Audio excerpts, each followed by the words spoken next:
good, everybody? We back. We're Another episode. Back. Yeah. So we'll make the rules today, so don't worry. We made them yesterday too. Yeah. Just in case you didn't know. We'll make them tomorrow.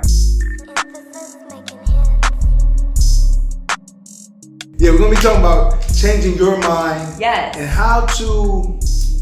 You can really change your life when you change your mind.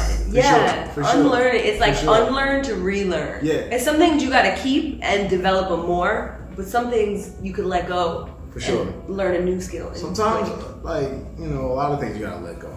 But let's jump into it. Okay, so what are some things that you utilize to help change your mindset? Or keep a clear head or whatever? Right. This may seem unrelated, but it's very related to it. Okay.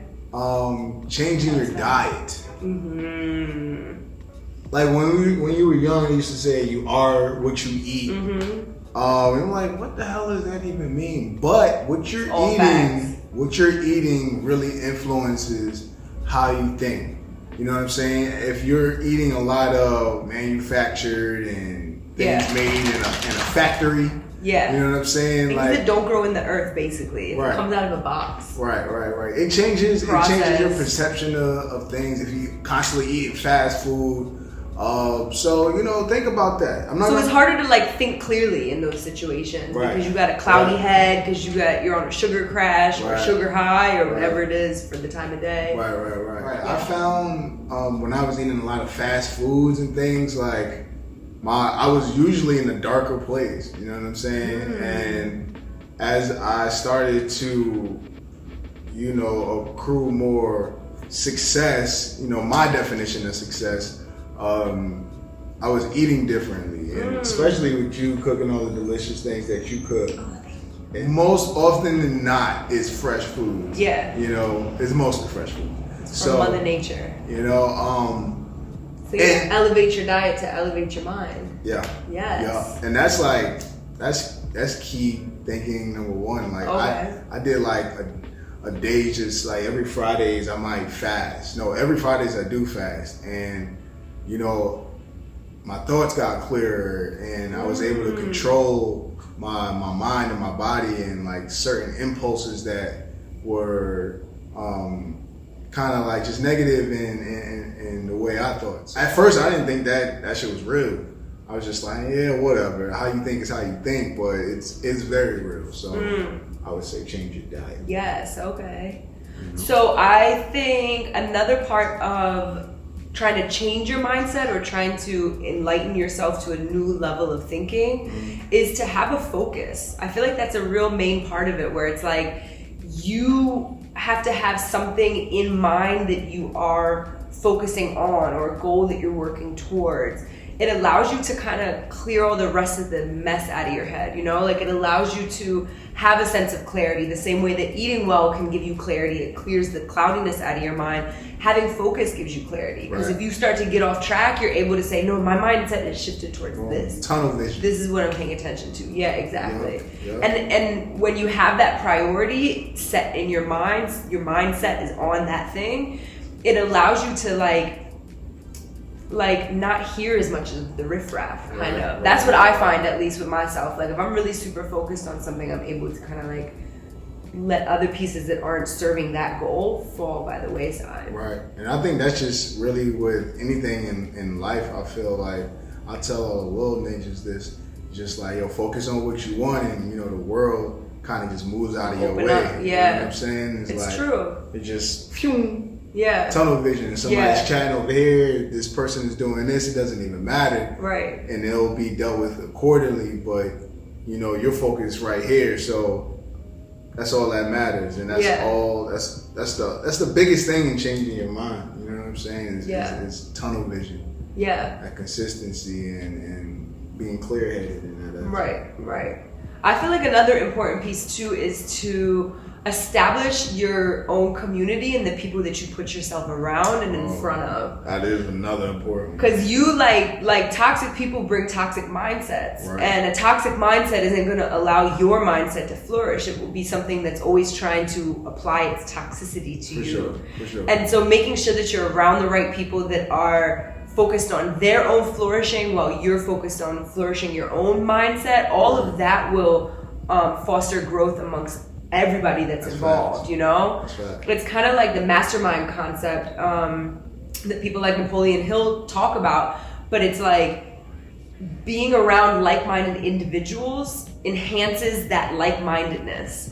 So whatever focus you choose, whatever your mindset is focused upon, choose people who are driven in that same way. You don't have to be focused on the same end goal, but people who are driven and motivated in the same capacity, and you'll find yourself enhanced by their power as well as your own. It's really dope. It's really dope, and that enhancement like comes in the form of like inspiration and like motivation, and it's just like if I see you, we're in the same environment, the same group. And I see that you are, you know, excelling in your craft, and I'm like, oh snap, that's my homie. Like, I'm trying to do the same thing. You know what I'm saying? And so, like, how can I better myself to keep up and keep them motivated? Right. Absolutely. A toxic environment, on the other hand, will be like, oh, that person is getting it, man. Fuck them. Like, I ain't got time for them. Let me talk bad about them. Right. How can I bring down their success? Yeah, like they ain't doing nothing. Like I could have did that. I did that already. Like that's,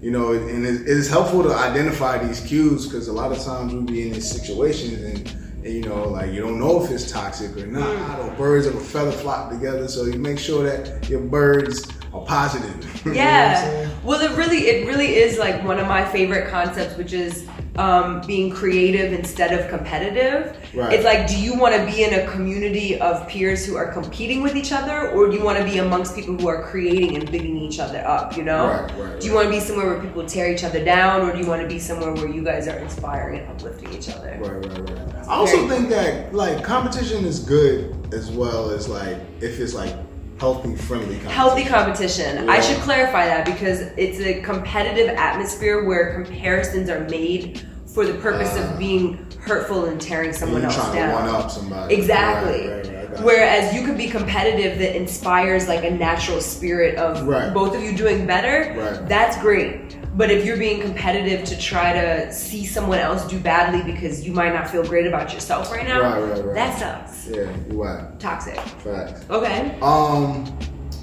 I think another important piece to, you know, change your mind is to be honest to yourself about yourself. Like, be honest where you see yourself today and like, where am I limiting myself today? You know what I'm saying? Like, what things are holding me back that I think of constantly. That's like being aware of your mindset. Yeah, and that shit is hard, but it's the work that you have to do in order to change your mind. This is the unlearning aspect of it, you know? And unlearning is really one of the key components in, you know, furthering your journey. You know what I'm saying? Simply because the fears will bring you down, bro. Facts. What she said. Fears it'll like grab you by the neck every time and you're like, oh my god, I can't go on. I can't breathe. I'll never live again. Fear. Oh my god. You gotta be like, cut it out. I've determined my mindset. But you gotta determine what your fears are as well. So example, if you have a fear of heights and you know you're trying to do something new and go skydiving, you're gonna get over that fear real quick. And you just gotta like jump. Like, all right, I'm scared of heights, but why am I scared of heights? You know, like I feel like we have a dog, so people are sometimes afraid of dogs and they don't even understand why. Because someone taught it to you. Right. And it might not serve you today. Maybe it served you at a time in your life and that's fine, but having that awareness of those fears, having that awareness of those limiting beliefs, so what you can do is move forward with that awareness and see the situations where it's brought up and say, I don't need that in my mindset. That's clouding all of this I got going on. I got a different focus. I got a community of people who are focused on different things and they've cleared their limiting beliefs and all of that. How can I do that for myself? So we can overcome. Overcome. Like MLK, you heard. If you carrying around a bag of heavy luggage with you and nothing inside is serving you, put the luggage down, bro. You know what I'm saying? Bad lady, you gonna hurt your back. You gonna hurt your back.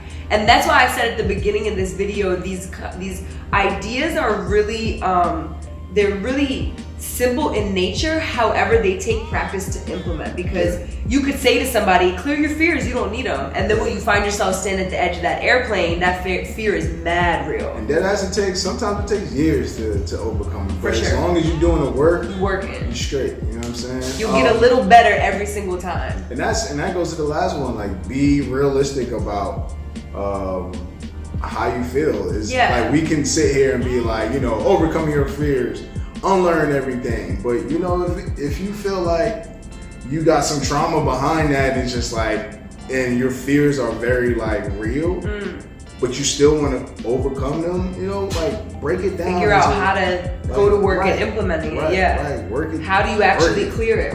Right. So be realistic, but at the same time be optimistic about, you know, I'm not going to have this fear anymore. I don't want to have this fear anymore. It's not serving me, like you said. And I'm trying to shed that shit. You know what I'm saying? Like, we're constantly changing. Every second, you know, we're not the same. I'm not the same as I was a second ago. You know what I'm saying? You're not the same as you were an hour ago. Like, and the fact is, fear is whack. Like, it limits you. You know what I'm saying? Really just think about what's controlling those fears, and you know, you could dismantle it from there. The thing I see a lot of times when I talk to people too is that they haven't ever proved themselves right. Like, I love to tell people, prove yourself right. Try something that you haven't tried before, and don't naysay it before you even give it a try. Because what people do is we constantly disempower ourselves. We constantly give someone else more power than we give ourselves credit for. And you don't know until you try. So don't knock it until you try it. Figure out how to start stepping up to that edge of overcoming your fear, and just take the leap and fall. And you're going to see that you fall on your face sometimes, but you're going to stand up again and again. And then you're going to look around one day and you're going to be like, wow, where'd all those limiting beliefs go? And it creates character, you know what I'm saying? You need that experience to actually overcome those fears. You know what I'm saying? You gotta fall on your face. Give it a try. Ain't nothing perfect in this world, so we got bruises all over. We still rocking. You know what I'm saying? You're gonna heal. Mentally, physically, you know, fall down 8, get up 9. Exactly. But yo. Hope this was helpful. These are the things that we implement on a daily basis, literally, and we challenge each other constantly with these things. And if he catches me slipping or vice versa, we're like, hey, what's that limiting belief doing in there? Pull that joint out and let it go. And it should be annoying sometimes, but it's necessary. You know what I'm saying? It's just like, God damn. Because like, you know it, like, you know better, so you gotta do better now. You know? One of the examples before we dip, one of the examples is saying I'm broke. It's like, stop saying that shit. Because you're just creating it as your outcome, because that's what your mindset is about. Law of attraction. So I've been saying it so long. You've probably been saying it for a long ass time as well. And she's be like, wait, you're not broke. Stop saying you're broke. You know what I'm saying? I'd be like, well, I'm not liquid right now. I'm not very liquid right now. But it's really all a mental thing. You know what I'm saying? You think broke, you get broke results. So, exactly. You know And the trick of all of these things that we mentioned to you is so you can put your mindset ahead of your physical reality. And when you get your mind in front of the game, what you're able to do is actually start creating your own outcomes to make your life different. And then you get to pick and choose how you want your life to look. And that is amazing, I will tell you. It's amazing. And that's success for real. Yes. But yo, let us know your thoughts. Share this video. Let us know if this helped you out in any way. Yes. We want to hear from you guys. If it helped you, then like it. Facts. Because that helps us out too, so everybody can see the video. If it didn't help you, shit, dislike it. I don't care. It's real. Be real. Let us know. It's all real. It's authentic. Let us know. So we're gonna be back next week. Facts. Love y'all. Peace. And no, scared money don't make no goddamn money, so stop being scared. You heard?